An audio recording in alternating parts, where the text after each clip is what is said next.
Hello friends, कैसे हैं आप सभी। मैं सुजीत आप सभी का स्वागत करता हूं आपके अपने चैनल स्टडी वर्ल्ड पर। आज हम बात करेंगे त्रिभुज की। त्रिभुज क्या होता है, त्रिभुज कितने प्रकार का होता है और इसके गुण क्या क्या हैं। आज इस वीडियो में हम सभी के बारे में डिस्कस करेंगे, ठीक है। तो चलते हैं बिना टाइम वेस्ट किए, हम चलते हैं अपने टॉपिक पर। हमारा टॉपिक हमने बताया कि त्रिभुज है। त्रिभुज को इंग्लिश में क्या कहते हैं? ट्रायंगल। क्या कहते हैं? ट्रायंगल। अब त्रिभुज होता क्या है? तीन भुजाओं से बनी हुई बंद आकृति। तीन भुजाओं से बंद आकृति जो हमारी बनती है वही आपका त्रिभुज हो जाता है। देखिए कैसे, आपकी एक भुजा ये हो गई, दूसरी भुजा ये हो गई और तीसरी भुजा ये हो गई। तीन भुजाएं हो गई और इससे मिलकर देखिए एक बंद आकृति बनी हुई, ठीक है। तो यही आपका त्रिभुज हो जाएगा। इतनी बात समझ में आ गई। अगर हम आपसे कह दें कि चलिए ये बताइए क्या ये आपका त्रिभुज है, तो ये आपका त्रिभुज नहीं होगा। क्यों नहीं होगा? क्योंकि ये बंद तो है लेकिन इसमें तीन भुजाएं नहीं है, ठीक। और दूसरी बात, मान लीजिए मैं आपसे ये कह दूं, चलिए आप ये बताइए कि आप क्या ये त्रिभुज है, तो ये भी आपका त्रिभुज नहीं होगा। ये क्यों नहीं होगा आपका त्रिभुज? इसमें तो तीन भुजाएं भी हैं। तो हमने आपको बताया है कि तीन भुजाएं हो साथ में बंद आकृति हो, ठीक।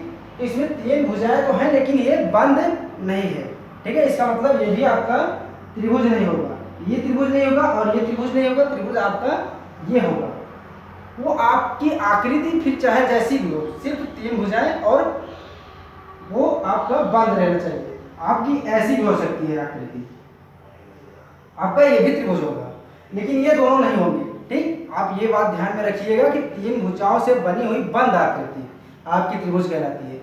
इतनी बात समझ में आ गई। अब आपने समझ लिया कि त्रिभुज क्या होता है। अब हम उसकी गुण के बारे में बात करते हैं कि उसका गुण क्या होता है।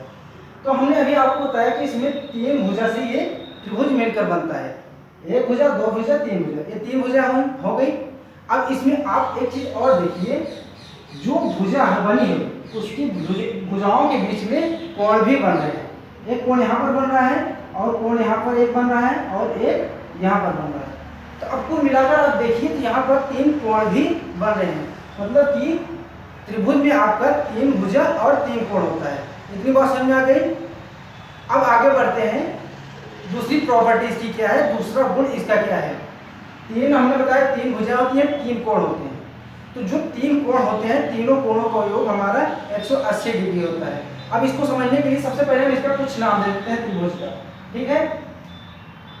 ये हो गया ए, बी और सी। अब ये त्रिभुज का नाम हो गया और ये आपका कोण एंगल, कोण ए, कोण बी और कोण सी हो गया। हमने आपको बताया कि त्रिभुज के तीनों कोणों का योग कितना होता है? 180 डिग्री। मतलब कि कोण ए, कोण बी, कोण सी आपका क्या होगा? 180 डिग्री। हमने बताया कि इन तीनों का योग, मतलब इनको हम जोड़ेंगे। हमने इन्हें जोड़ दिया और 180 डिग्री के बराबर होता है। मतलब यहाँ पर ये तीनों जब जोड़ेंगे तो 180 डिग्री आ जाएगा। इतनी बात समझ में आ गई। तो ये हमारा नेक्स्ट प्रॉपर्टी हो गई। अब इसके आगे हम बढ़ते हैं, आगे आते हैं। तो हमने बताया कि त्रिभुज के तीनों कोणों का योग 180 डिग्री होता है। ये बात हो गई। अब हम आगे चलते हैं। तो आगे जो है आपका ये जो तीन भुजाएं दिख रही हैं, तो इसमें से किन्हीं दो भुजाओं का योग तीसरी भुजा से बड़ा होता है। हमने क्या बताया कि त्रिभुज के किन्हीं दो भुजाओं का योग तीसरी भुजा से बड़ा होता है। कैसे? देखिए, मान लीजिए यहाँ पर इसकी माप 6 है और इसकी 7 और इसकी 8। 6, 7, 8 ये हो गया। हमने आपको बताया कि किन्हीं दो भुजाओं का योग तीसरी भुजा से बड़ा होता है। तो हम क्या करते हैं, पहले इन दोनों को जोड़ते हैं, देखते हैं इससे बड़ा होता है कि नहीं, ठीक। तो 7, 6, 13। तो हमारा यहाँ पर 13 हो गया। और देखिए तीसरी भुजा हमारी क्या है?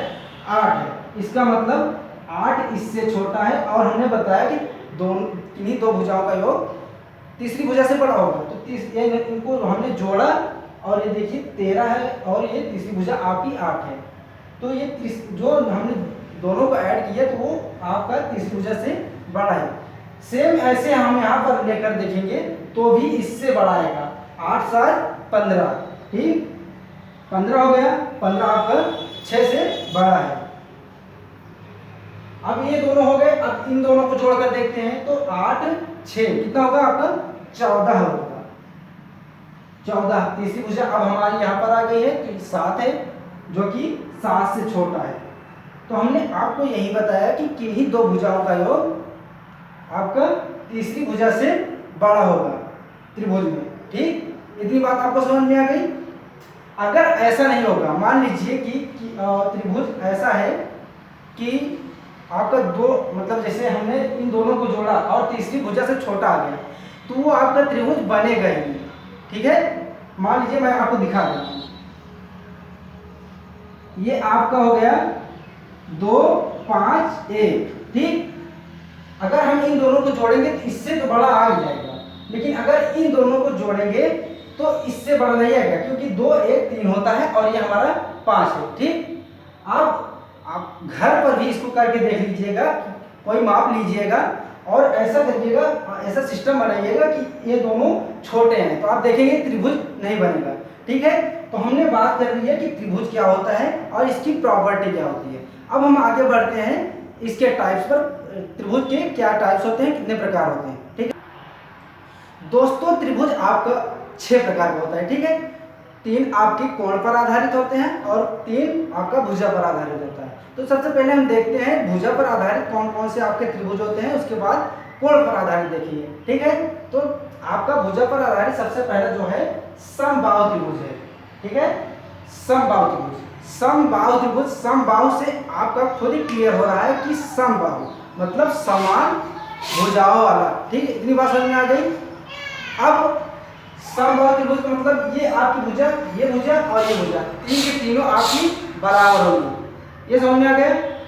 और अगर आपकी भुजाएं समान हैं तो आपकी ये कोण भी बराबर होंगे। ये जो तीनों कोण आपको दिख रहे हैं ये भी आपके कोण बराबर होंगे। कौन से? ये तीनों कोण, ठीक। इतनी बात समझ में आ गई। अब ये आपका समबाहु त्रिभुज हो गया। अब हम आगे बढ़ते हैं समद्विबाहु त्रिभुज पर चलते हैं। समद्विबाहु त्रिभुज का मतलब है समद्विबाहु त्रिभुज में वो त्रिभुज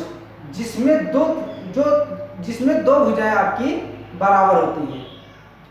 इसमें देखिए आप फिगर में ये और ये भुजा आपकी बराबर है, ठीक। तो इसमें दो भुजाएं आपकी बराबर होती हैं, इसमें समद्विबाहु त्रिभुज में।